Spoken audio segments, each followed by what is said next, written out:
இன்றைக்கி நம்ம பார்க்க போகிற செலிப்ரிட்டி நம்ம விஜய் டிவியில் ரீசண்டாக டெலிகாஸ்ட் ஆகிட்டுருக்க தனம் சீரியலோட ஹீரோயின் தனத்தை பற்றி தான். இவங்கள பற்றின ஃபுல் டீட்டெயில்ஸ் தெரிஞ்சுக்கிறதுக்கு முன்னாடி சேனலை சப்ஸ்கிரைப் பண்ணாதவங்க மறக்காமல் சப்ஸ்கிரைப் பண்ணிக்கோங்க. அப்போ தான் நாங்கள் போடுற வீடியோஸ் உங்களுக்கு நோட்டிஃபிகேஷனாக வரும். வாங்க வீடியோக்குள்ளே போகலாம்.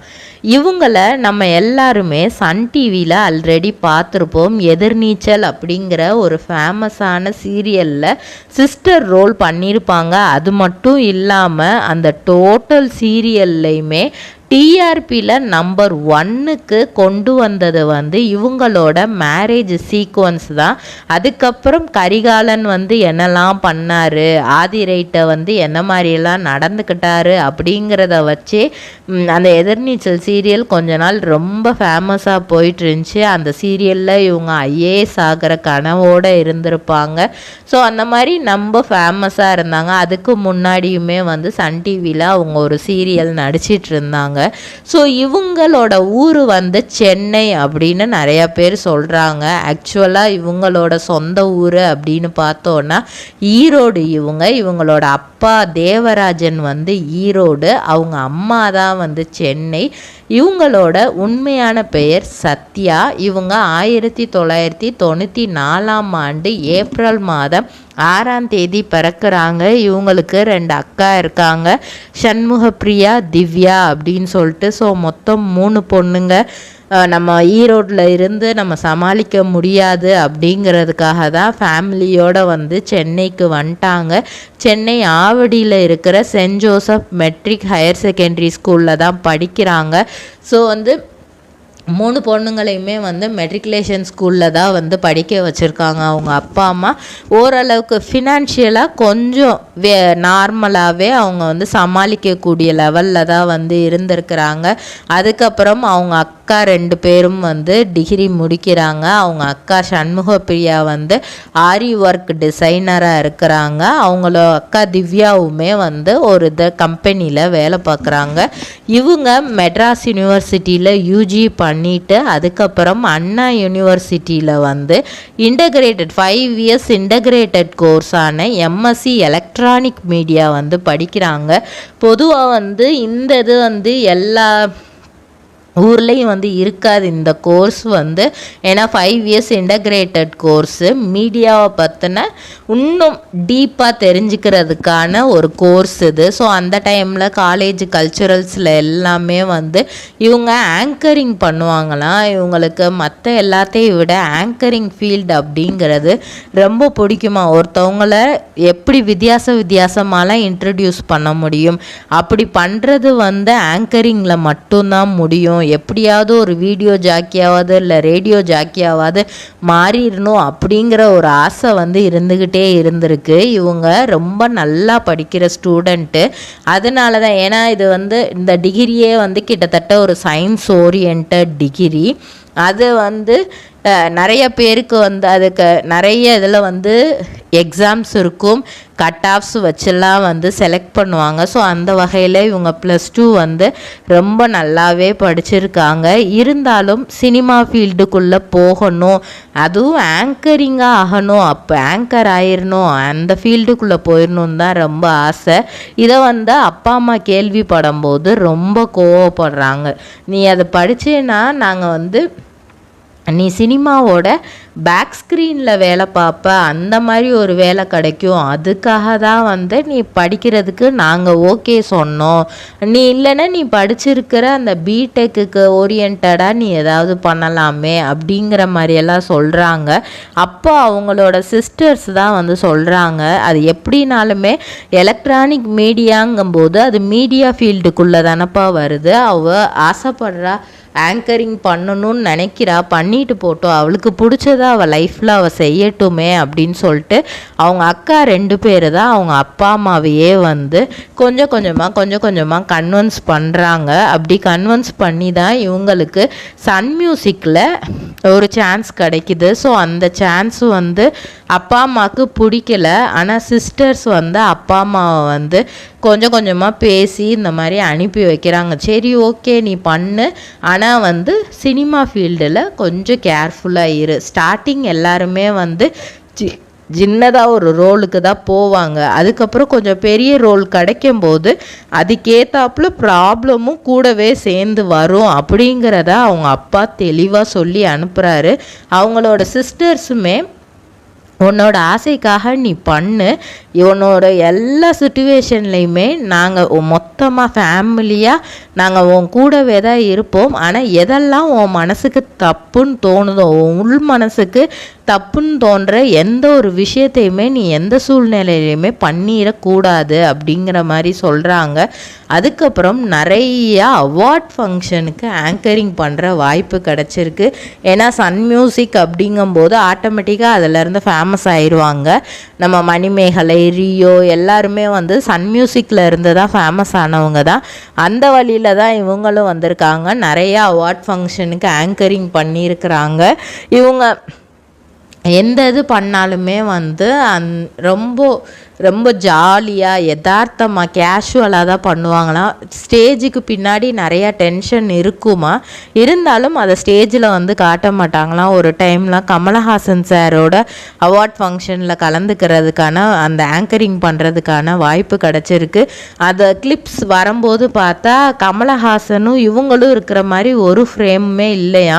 அப்போ வந்து ரொம்ப கஷ்டப்பட்டாங்களாம், ஃபீல் பண்ணாங்களாம். அதுக்கப்புறம் திரும்ப ஒரு அவார்ட் ஃபங்க்ஷன் வந்திருக்கு. ஒரு 2-3 இயர்ஸ் கழித்து திரும்ப அந்த இதில் எப்படியாவது ஃபோட்டோ எடுத்துடணும்னு சொல்லிட்டு அவர்கிட்ட கேட்டே இவங்க வந்து தனியாக ஃபோட்டோஸ்லாம் நிறைய எடுத்துக்கிட்டாங்களாம். ஸோ அந்த மாதிரி ஆங்கரிங் அவங்களோட விஷயான ஆங்கரிங்கை அவங்க பண்ணிட்டாங்க. அதுக்கப்புறம் சன் டிவியில் அருவி சீரியலில் மலர் அப்படிங்கிற ஒரு கேரக்டர் நடிக்கிறதுக்கான வாய்ப்பு கிடைக்குது. அப்படி சொல்லும்போது இவங்களுக்கு வந்து என்னென்னா, எனக்கு ஆங்கரிங் வரும், ஆனால் ஸ்க்ரீனில் நடிக்கிறதுக்கு எனக்கு பெருசாக தெரியாது, அதனால் வேண்டாம் அப்படின்னு ஃபஸ்ட்டு சொல்லிட்டாங்க. வீட்டில் போய் இதை சொல்கிறாங்க. அப்போ அவங்க அப்பா சொல்கிறாரு, சினிமா அப்படின்னாலே சின்னதாக ஆரம்பித்தாலுமே கொஞ்சம் ஃபேமஸ் ஆகிட்டா அடுத்தடுத்து வரும் அப்படிங்கிறது நான் சொன்னது தானே உனக்கு ஏற்கனவே. உனக்கு சினிமா ஃபீல்டு பிடிக்கும்ன்ட்டு ஏன் இப்போது ஒரு கேரக்டர் கொடுக்கும்போது அதில் நடிக்க மாட்டேன்னு தயங்குற? எதாக இருந்தாலும் அந்த சான்ஸை எடுத்து பார்க்க வேண்டியதானன்னு அப்பா சொல்கிறாங்க. அவங்க அம்மாவும் கொஞ்சம் கன்வின்ஸ் பண்ணுறாங்க. சிஸ்டர்ஸ் வந்து நீ வந்து கண்ணாடி முன்னாடி நடிச்சு பார்த்துட்டு நீ வந்து அங்கே போய் நடி, உனக்கு வந்து நீ ஏற்கனவே ஆங்கரிங் பண்ணியிருக்க. ஆங்கரிங்கிறது வந்து எத்தனாயிரம் பேர் உட்காந்துருப்பாங்க. அவங்க முன்னாடி ஒரு அவார்டை அனௌன்ஸ் பண்ணுறதுக்கு, அவங்கள கெஸ்ட்டை மேலே கூப்பிட்றதுக்கு உன்னால் முடியும் அப்படின்னா, ஒரு சிங்கிள் டேக்லேயே உன்னால் முடியும்னா சீரியலில் நீ டேக் எடுத்து கூட நீ பண்ணலாம், அதனால் அதுவும் உன்னால் முடியும் அப்படின்ட்டு தைரியப்படுத்துகிறாங்க. ஸோ ஓகே அப்படிங்கிற மாதிரி சொல்லிடுறாங்க. மலர் கேரக்டர் எல்லாருக்கும் ரொம்ப பிடிச்சி போயிடுது. அதை வச்சு தான் எதிர்நீச்சலில் நடிக்கிறாங்க. எதிர்நீச்சலில் வந்து மலர் சீரியலில் நடிக்கவுமே வந்து இவங்களுக்கு தைரியம் வந்துருச்சான். ஓகே, நம்மளுக்கு நடிப்பு வருது, ஸ்க்ரீனில் நம்ம அழகாக இருக்கோம், நம்ம மக்கள் மத்தியில் கொஞ்சம் ஃபேமஸ் ஆகுறோம், இதை வச்சே நம்ம கொஞ்சம் கொஞ்சமாக மேலே போயிடலாம் அப்படிங்கிற ஒரு இது வந்திருக்கு அவங்களுக்கு. அதுக்கப்புறம் தான் வந்து எதிர்நீச்சல் சீரியலில் திருச்செல்வம் சார் கேட்குறாங்க. அப்போ இவங்களுக்கான ரோலை வந்து அவர் எக்ஸ்பிளைன் பண்ணுறாரு. இந்த மாதிரி நீங்கள் ஃபஸ்ட்டு ஐஏஎஸ் கோச்சிங் போகிறீங்க, உங்களோட அண்ணாஸ் எல்லாருமே வந்து அண்ணாக்கெல்லாம் நீங்கள் செல்ல பிள்ளை தான், ஆனால் நீங்கள் பண்ணுற காதல் வந்து அவங்களுக்கு பிடிக்கல, அவங்க சொல்கிற மாப்பிள்ளையே தான் உங்களுக்கு கல்யாணம் பண்ணி வைக்கிறாங்க, இப்படி தான் சீக்வன்ஸ் அப்படிங்கிறாங்க. ஸோ இவங்க ஓகே, அவர் சீரியல் அப்படின்னாலே கோலங்கள்லே அவர்கள் ரொம்ப பிடிக்குமா, எப்படியாவது நடிச்சிடணும் அப்படின்னு சொல்லிட்டு நடிச்சிருக்காங்க. ஃபஸ்ட்டு அவங்க அம்மா கிட்ட அவங்க அண்ணியெல்லாம் வந்து போட்டு கொடுத்துருக்குறாங்க.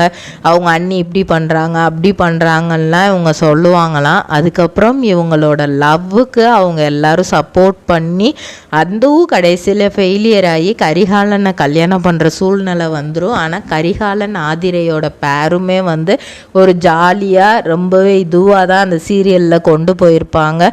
ஸோ இவங்க 2021 தன்னோட லவ்வரான ஆனந்த திருமணம் செஞ்சுக்கிட்டாங்க.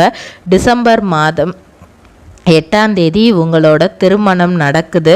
ஸோ இவங்களும் இவங்களோட ஹஸ்பண்டும் சேர்ந்து தான் வந்து அதுக்கப்புறம் எந்த பிரச்சனை வந்தாலும் ஃபேஸ் பண்ணுவாங்களாம். இவங்களோட காஸ்டியூம் எல்லாமே டிசைன் பண்ணுறது எல்லாமே அவங்களோட மூத்த அக்கா சண்முக பிரியா தானா. இவங்க ஒரு டைம் வந்து ரொம்ப டிப்ரெஸ்டாக இருக்குது அப்படின்னு சொல்லிட்டு தான் ஏஆர் ரஹ்மான் கான்சர்ட்டுக்கு போனால் நல்லாயிருக்குன்னு சொல்லிட்டு டிக்கெட் வாங்கியிருக்காங்க. கடைசியில் அந்த கான்சர்ட் ரீசண்டாக ஏஆர் ரஹ்மானோட கான்சர்ட்டில் நிறையா ப்ராப்ளம் ஆச்சு. அப்படி இவங்களுக்கு அந்த கான்சர்ட் போயிட்டு அவ்வளோ ஒரு டிப்ரெஷன் ஆயிடுச்சு. இன்னும் தான் டிப்ரெஷன் வந்து அதிகமாகிடுச்சு. அப்போது வந்து இதுக்கப்புறம்லாம் கான்சர்ட்லாம் நம்ம போவேணாம், நம்ம வீட்டில் இருந்தே நம்ம ஃபோன்லேயே நம்ம மியூசிக்கை கேட்டு போயிடலாம் அந்த மாதிரிலாம் இவங்களுக்கு தோண ஆரம்பிச்சிருச்சுன்னா இவங்களும் இவங்க ஹஸ்பண்டும் சேர்ந்து லைஃப்பில் நெக்ஸ்ட்டு ஒரு கட்டத்துக்கு போயிருக்காங்க. அதுதான் என்னென்னா ஒரு ப்ரீமியமான marriage hall Sri Venkatachalapathi palace அப்படிங்கிற ஒரு கல்யாண மண்டபத்தை இவங்க கட்டியிருக்கிறாங்க. வேப்பம்பட்டு அப்படிங்கிற ஒரு ஏரியாவில், இவங்க சென்னையில் வேப்பம்பட்டுங்கிற ஏரியாவில் வந்து இந்த மஹாலை அவங்க கட்டியிருக்கிறாங்க. இவ்வளோ பெரிய க்ரோத் அப்படிங்கும்போது அது அவங்களாலேயே அதை நம்ப முடியலையா. இவங்களோட ஹஸ்பண்ட் சப்போர்ட் இல்லாமல் இதை என்னால் பண்ணியிருக்கவே முடியாது. இப்போது தனம் சீரியல் வந்து விஜய் டிவியில் நான் கமிட் ஆகியிருக்கேன். இது ஃபஸ்ட்டு கேட்கும்போது வந்து ஹஸ்பண்டு லவ் பண்ணி கல்யாணம் பண்ணிக்கிறோம், கடைசியில் திடீர்னு ஹஸ்பண்ட் இறந்துடுறாங்க. அந்த ஃபேமிலியே வந்து ஒரு மாதிரி பார்க்குது. அந்த ஃபேமிலியை ஃபுல்லாக சப்போர்ட் பண்ணி மேலே கொண்டு வர பொசிஷனே நம்மக்கிட்ட தான் இருக்குங்கிறப்போ ஹீரோயின் அப்படின்னு சொல்லவுமே இவங்க அதுக்கு ஓகே பண்ணிட்டாங்களாம். நிறைய ஹார்ட் ஒர்க் எல்லாம் பண்ணி தான் இப்போது அந்த சீரியலில் வந்து நடிச்சிட்ருக்காங்க. இப்போ ஸ்ரீயோடு சேர்ந்து நடிச்சிட்ருக்காங்க. கூடிய சீக்கிரமே வந்து ஸ்ரீ வந்து எப்படி அதில் இறக்குறாரு, எல்லா பொறுப்பும் இவங்க மேலே எப்படி வருது அப்படிங்கிறதெல்லாம் கதைக்களமாக காட்டுவாங்க. இதே மாதிரி பல செலிப்ரிட்டிஸோட பயோகிராஃபி தெரிஞ்சுக்கிற சேனலை மறக்காமல் சப்ஸ்கிரைப் பண்ணிக்கோங்க. சொந்தமாக தொழில் தொடங்கணும்னு ஆசையா? ஆனால் முதலீடு நினச்சி கவலையாக இருக்கா? கவலை விடுங்க. ஆர்ஆர்ஆர் ட்ரேடிங் கம்பெனி இப்போது உங்களை ஒரு வெற்றிகரமான பிஸ்னஸ் மேனாக மாற்ற ரெடியாக இருக்கும். முக்கிய அம்சங்கள் என்னென்னா, பாக்குமட்டை தட்டு தயாரிப்பு தொழில் ரொம்ப சிம்பிள், ஆனால் லாபம் அதிகம். நாங்களே லோனும் அரேஞ்ச் பண்ணி தரோம். இதில் ஸ்பெஷல் என்னென்னா 25% 35% வரைக்கும் மானியமும் கிடைக்கும். உயர்தர மிஷின்ஸ் மற்றும் தரமான ரா மெட்டீரியல்ஸ் வருஷம் முழுக்க நாங்களே சப்ளை பண்ணிடுவோம். நீங்கள் தயாரிக்கிற தட்டுக்களை நாங்களே நேரடியாக வாங்கிக்கிறோம். வாழ்க்கையில் ஜெயிக்க இதுதான் சரியான நேரம். உடனே கால் பண்ணுங்க. தொடர்புக்கு 8015983336. ஆர்ஆர்ஆர் ட்ரேடிங் கம்பெனி, உங்கள் முன்னேற்றத்திற்கு எங்களது கரம்.